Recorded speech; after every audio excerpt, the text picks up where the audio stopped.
Dan saya juga percaya bahwa panitia seleksi tidak kasihan dengan kondisi fisik Anda, tapi karena Anda punya kemampuan dan pengalaman, sehingga kemudian saudara diantar kemari.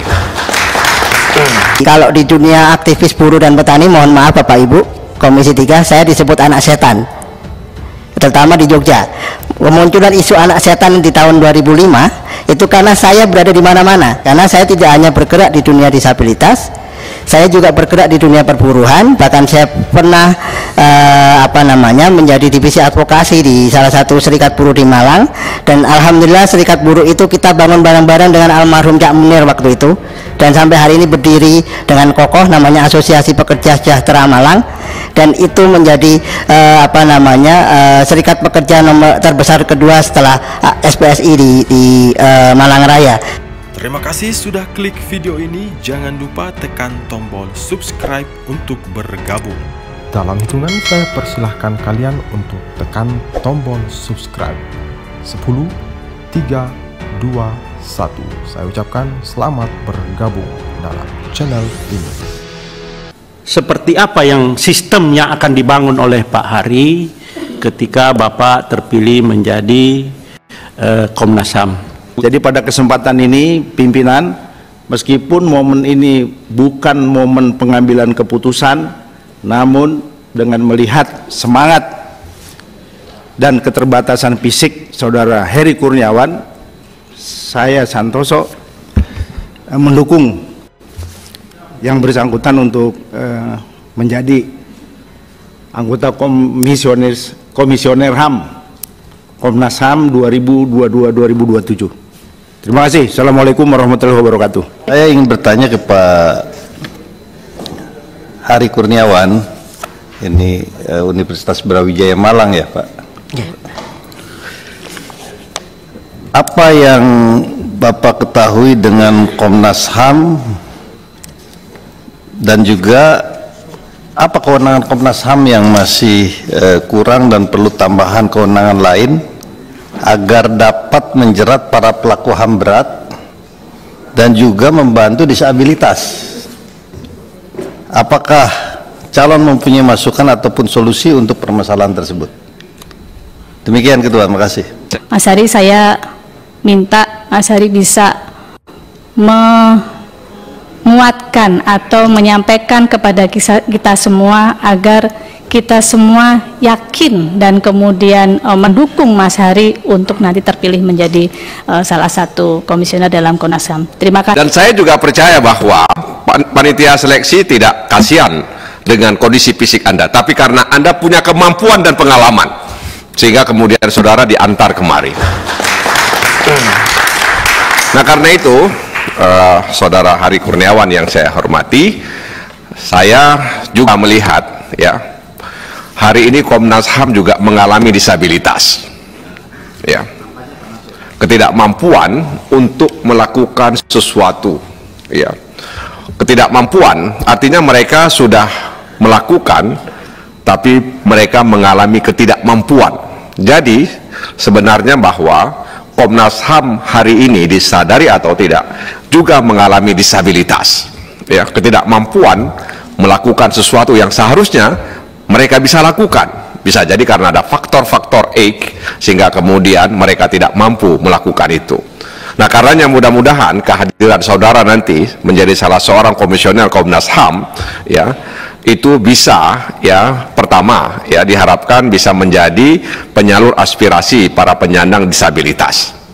Itu penting menurut saya, ya, karena terus terang saja hari ini walaupun kita punya undang-undang tentang penyandang disabilitas, tapi hak asasi manusia mereka sebagai penyandang disabilitas masih diabaikan oleh negara. Nah, oleh karena itu mudah-mudahan ada kebaharuan yang saudara bawa dalam Komnas HAM periode yang akan datang. Nah, itu pertanyaannya adalah kira-kira, ya, dalam konteks pengalaman yang saudara tekuni dan saudara jalani selama ini, ya, kebaharuan apa yang akan saudara tawarkan, ya, untuk Komnas HAM ke depan, sehingga cita-cita saudara itu kemudian bisa direalisasikan. Terima kasih Ketua, terima kasih Hari Kurniawan, mudah-mudahan Anda bisa masuk dalam daftar salah seorang komisioner Komnas HAM Republik Indonesia yang akan datang. Wassalamualaikum warahmatullahi wabarakatuh. Kami alokasikan waktu 10 menit untuk menjawab semua pertanyaan.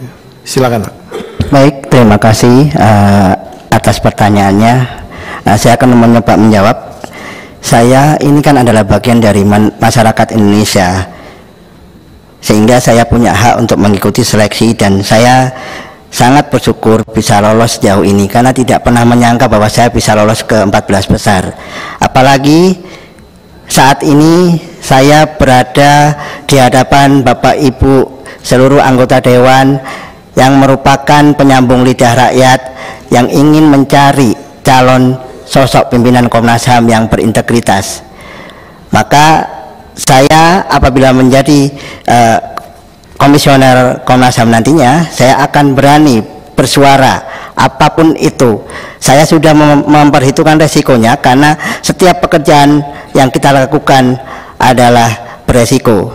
Saya tidak takut kemudian saya dibunuh atau diancam, karena saya sudah pernah dan sering mengalami pengancaman, termasuk terakhir Facebook saya, Twitter saya dihack, dan saya tidak bisa menguasai sekarang. Jadi saya tidak ada masalah, apalagi dalam diri saya tertanam bahwa katakanlah kebenaran walaupun kebenaran itu terasa pahit, kulil haqqu walau kana muron.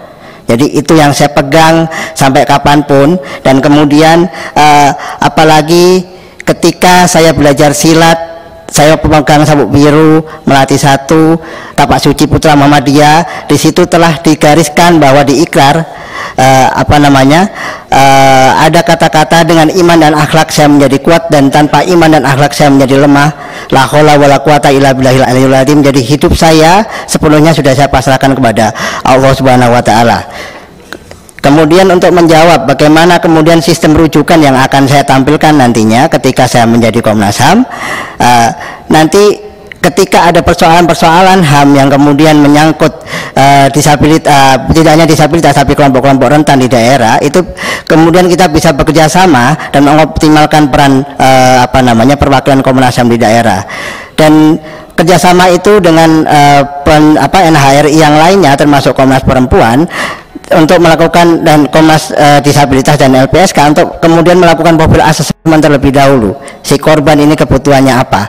Kalau di masyarakat adat dia kebutuhannya apa? Apakah kebutuhan beribadahnya seperti apa? Nah, itu yang akan dipenuhi. Kemudian kita merujuk ke penyelenggara pengada layanan, itu adalah fungsinya untuk membuat pelindungan di dalam rumah aman yang kemudian bisa terintegrasi apabila suatu saat ada ancaman, kemudian di rumah aman itu harus ada proses keamanan security digital, sehingga kemudian si korban ini dapat terselamatkan dan tidak menjadi kemudian meninggal ya. Dan kemudian untuk penjelasan di dalam Inclusive Award, saya kebetulan di Inclusive Award kenapa mendapatkan itu, karena satu-satunya pionir penyandang disabilitas yang mampu memberikan bantuan hukum tidak hanya untuk kelompok disabilitas tapi untuk semua kelompok. Jadi kalau di dunia aktivis buruh dan petani, mohon maaf Bapak Ibu Komisi 3, saya disebut anak setan, terutama di Jogja. Kemunculan isu anak setan di tahun 2005 itu karena saya berada di mana-mana. Jadi ketika ada konflik misalnya di Perda Pelacuran Bantul ya nomor 5 tahun 2006, saya tiba-tiba ikut serta kemudian mengadvokasi penggusuran di Parangtritis dan juga penyelamatan warga yang kemudian, pendampingan warga yang kemudian melakukan ritual dan ditangkap pada saat itu. Makanya kemudian dijuluki anak setan kalau di dunia aktivis buruh dan petani, karena saya tidak hanya bergerak di dunia disabilitas, saya juga bergerak di dunia perburuhan, bahkan saya pernah menjadi divisi advokasi di salah satu serikat buruh di Malang, dan alhamdulillah serikat buruh itu kita bangun bareng-bareng dengan almarhum Cak Munir waktu itu, dan sampai hari ini berdiri dengan kokoh, namanya Asosiasi Pekerja Sejahtera Malang, dan itu menjadi serikat pekerja nomor terbesar kedua setelah SPSI di Malang Raya.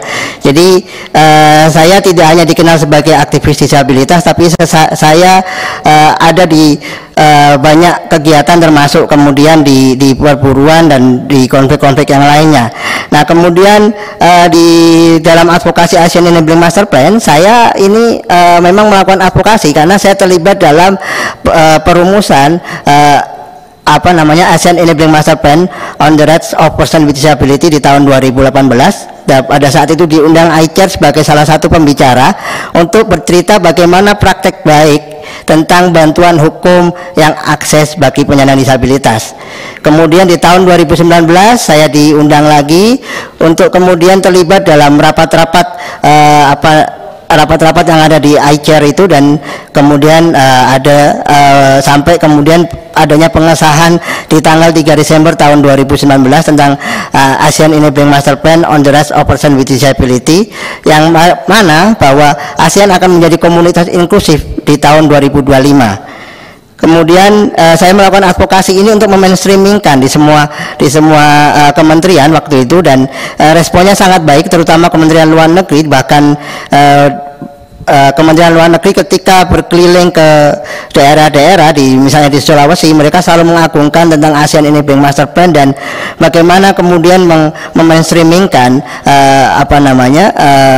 disability mainstreaming kepada semua perguruan tinggi di dampingannya. Kalau nggak salah ada sekitar 56 perguruan tinggi yang jadi dampingan dari Kementerian Luar Negeri.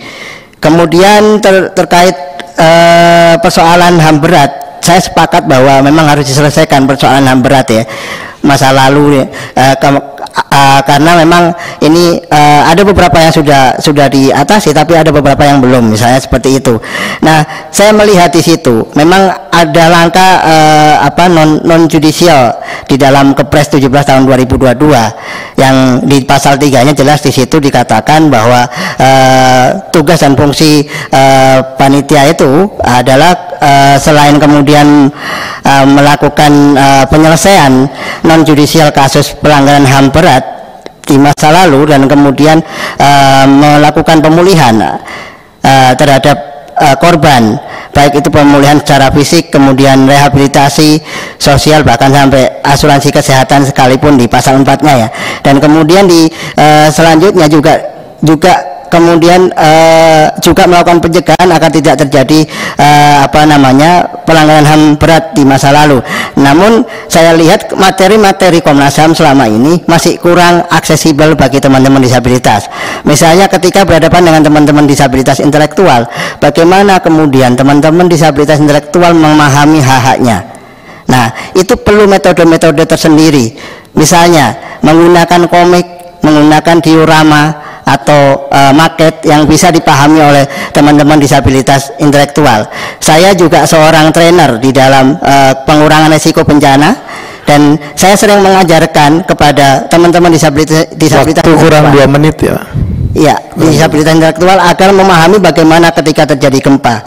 Jadi itu kalau dari saya, sehingga kedepannya juga saya berharap ada disability mainstreaming di dalam Komnas HAM, termasuk bagaimana kemudian ada disability budget statement ketika membuat program-program kerja di Komnas HAM, sehingga kedepannya Komnas HAM menjadi Komisi Nasional Hak Asasi Manusia yang inklusif bagi semua orang, tidak hanya disabilitas. Sekian, terima kasih.